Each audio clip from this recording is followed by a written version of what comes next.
Coucou les amis, salut Richard, ça va? Alors voilà les amis, aujourd'hui je ne vais pas vous parler de mon livre, non c'est faux, c'est parce que je vais préparer une petite vidéo après. Alors j'ai mon petit verre d'eau. Alors aujourd'hui je vais vous parler d'abord de ma nuit. Ma nuit a été excellente, j'ai été au lit vers 11 h, un petit peu fatigué. Et j'ai dormi d'une traite jusqu'à 5h30, ça ne m'était plus arrivé depuis des années et des années. Alors qu'est-ce que j'ai fait? Je me suis levé? Non, je ne me suis pas levé, je suis resté tourné. Ça m'a fait du bien et je me suis levé finalement à 9 h. Mais là, c'était pas la forme du tout. Non, c'était pas la forme, c'était mou. J'étais mou. Et alors j'ai cuisiné, j'ai fait un hachis parmentier pour ma petite famille. Et je veux dire, c'était pas facile. J'ai bu 2 cafés pour essayer de me retaper un peu. Et puis, étrangement, quand j'ai commencé à installer le matériel pour filmer, le soleil, le ciel bleu, les nuages sont partis, le ciel bleu était là. Et voilà, je suis de nouveau en pétant de forme. Alors aujourd'hui, je vais vous parler du jeûne intermittent.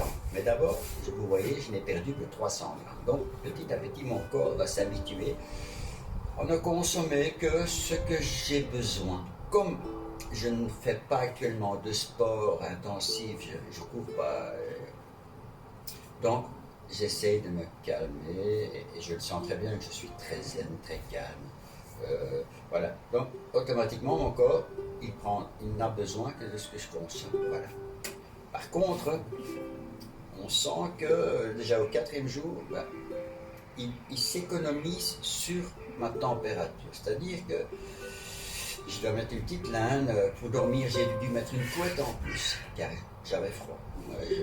Je voulais avoir chaud, j'avais froid. J'ai même dit à ma femme, je dis demain soir, je mets une bouillotte à mes pieds. Donc voilà, vous voyez, donc, ce sont des petits inconvénients, mais ça c'est parce que le corps, il fait des énergies, il regarde là où il peut économiser, il voit ce qui est urgent et ce qui n'est pas urgent. La température, c'est pas une urgence pour lui. Alors, aujourd'hui, je vais vous parler du jeûne intermittent. Alors, le jeûne intermittent, qu'est-ce que c'est?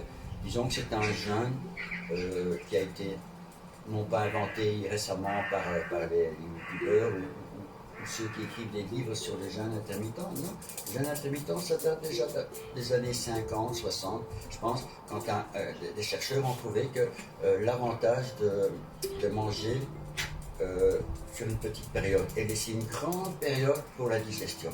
Alors le plus simple pour vous expliquer, c'est, imaginons, vous faites une fenêtre alimentaire qui est de 7, je dois prendre mon montre, sinon je ne vois pas mon temps. Voilà, une fenêtre alimentaire, par exemple, de 8 heures et 16 heures durant lesquelles vous ne pouvez pas manger. Donc imaginons, vous prenez votre dernier repas à 20 h du soir, on compte 16 heures, ça nous amène à midi. À midi. Donc de midi à 8, vous pouvez manger. Et de 8 h à midi, vous ne pouvez pas manger. Une fois que vous êtes habitué à faire cela, rien ne vous empêche de faire 18-6. Vous voyez, au lieu de manger à midi, vous mangez qu'à partir de 14 h, de 14 h à 18 h. Après, vous poussez le bouchon un peu plus loin, vous faites de 8 h à 16 h, vous ne mangez plus. Donc, vous n'avez que de 16 h à 20 h pour manger. Et c'est là que ça devient intéressant.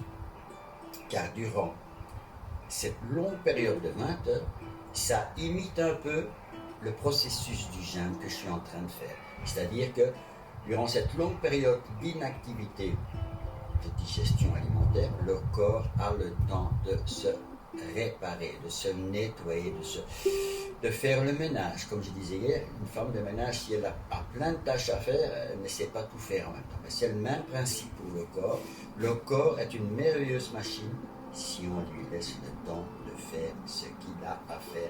Mais en mangeant continuellement, le petit déjeuner à 8 h, à 11 h une petite collation, à 13 h un repas, à 16 h une collation, à 20 h un repas, comment voulez-vous que votre corps ait le temps de s'auto-nettoyer, de se réparer, de se restaurer, de se reposer? Impossible.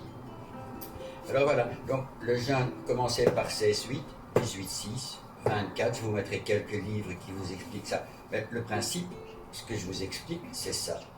Il ne faut pas écrire des livres, 50, 100, 200 pages. La seule chose qui peut être intéressante dans la lecture de ces livres, c'est d'essayer de comprendre pourquoi le jeûne intermittent est intéressant.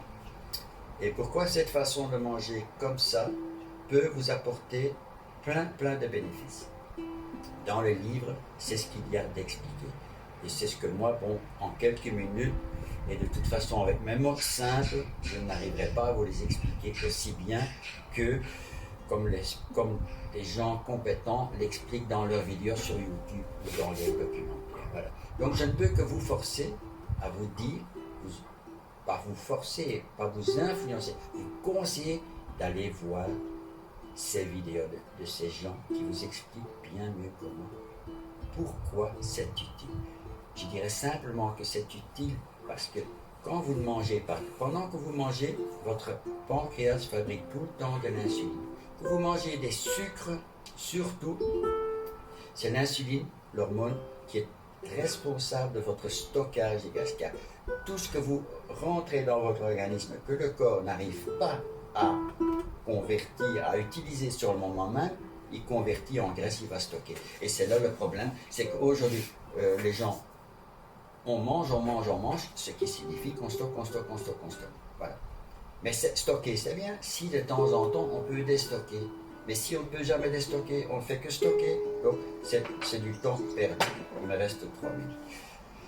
Alors, l'idéal de ce jeûne intermittent, qui imite un peu le jeûne plus sévère, c'est que votre corps va ainsi pouvoir déstocker par-ci, par-là. Voilà. Et c'est ça votre avantage. Donc, il faut absolument que vous compreniez que le jeûne intermittent de 16, 18, 20, ce n'est pas une privation, mais un mode de vie que vous devez commencer à adopter. Même si vous le pratiquez 5 jours sur 7 et le week-end, par exemple, vous dites, oh zut, j'ai envie de prendre mon petit déjeuner, de prendre un repas en famille, faites-le. Ce n'est pas un régime strict, c'est un mode alimentaire durant lequel vous faites du bien à votre organisme. Mais ce qui est aussi très important, sont la qualité de vos aliments. Trop de gens encore me disent aujourd'hui, oh mais moi je ne mange pas beaucoup de sucre, je mets un petit sucre dans mon café, c'est tout. Mais ils ne s'imaginent pas tout le sucre qui est caché dans chaque aliment qu'ils mangent. Tout ce qu'ils mettent en bouche contient du sucre, sauf si vous prenez de l'huile de coco, de l'huile de noix, de l'huile d'olive, ou de la graisse, ou de la viande. Par exemple, la viande ne contient pas de glucides, il n'y a rien dedans, il y a du gras et des protéines. Maintenant, il faut juste retenir que ce sont les sucres sous toutes ces formes, mais pas que sucre que vous voyez, que vous ajoutez. Non, tous les glucides, tout ce qui est dans les aliments, fabriquent de l'insuline et donc font stocker ce que vous ne consommez pas.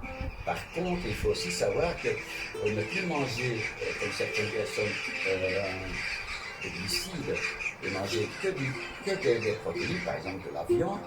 La viande est responsable également de l'augmentation de l'insuline, et donc aussi de stockage, mais à moindre allure.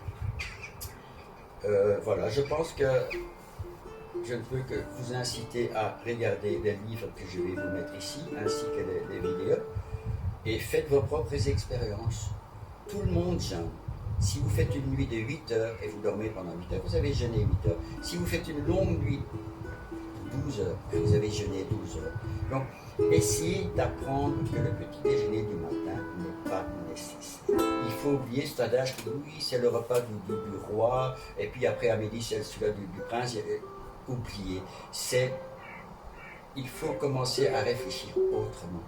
On ne vit plus à l'époque du roi, du prince et du mendiant. Aujourd'hui, on vit dans une société où on a tout en surabondance, et c'est là le danger pour l'homme, c'est parce qu'il n'arrive pas à se refréner. Voilà, je suis arrivé au bout de cette petite vidéo.